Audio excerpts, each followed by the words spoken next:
आज यूट्यूब पे मैंने एक बहुत ही अच्छी वीडियो देखी मैप ऑफ कॉन्शियसनेस से रिलेटेड। उसमें दिखाया गया है कैसे एक इंसान अगर एक एग्जाम पास करता है तो हर एग्जाम पास करता रहता है, और वहीं दूसरा इंसान कितनी भी मेहनत कर ले लेकिन वो हमेशा फेल होते रहता है। तो hey you guys, welcome back to my YouTube channel. आप ये जो मैप ऑफ कॉन्शियसनेस देख रहे हो, इसमें बहुत सारी ऐसी नेगेटिव इमोशन पॉजिटिव इमोशन के बारे में बताया गया है।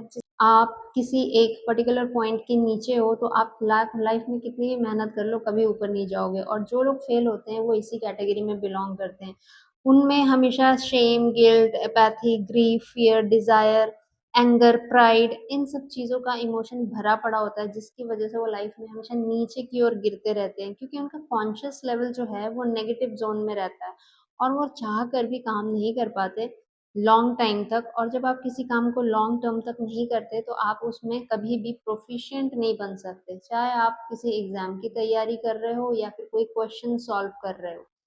लेट्स से आप कोई मैथमेटिक्स, फिजिक्स, ये छोड़ो, अगर कोई आपको टॉपिक सिर्फ पढ़ना है, समझना तो छोड़ दो, साइड रखो, तो आप वो नहीं पढ़ सकते अगर आपका कंसंट्रेशन लेवल बहुत ही कम है।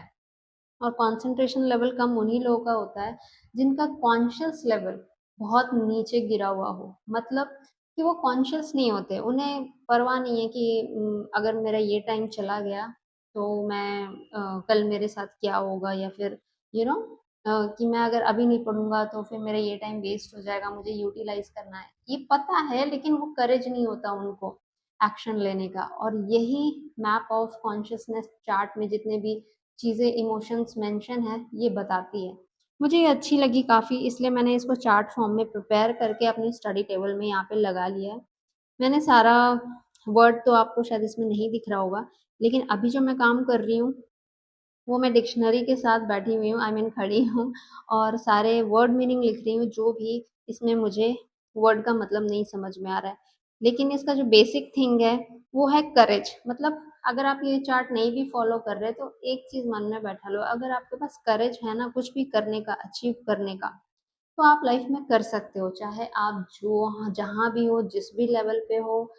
एक बार आपको समझ आ गया कि मुझे ये चीज चाहिए, और अगर पैशन है तो नो मैटर आपके पास रिसोर्स है नहीं है, या फिर और भी कोई तरह की चीज, आप उस काम को कर लोगे। और यही होता है कॉन्शियस लेवल में जो मिनिमम बैलेंस बना के रखने वाला पॉइंट 200, जिसे करेज कहते हैं।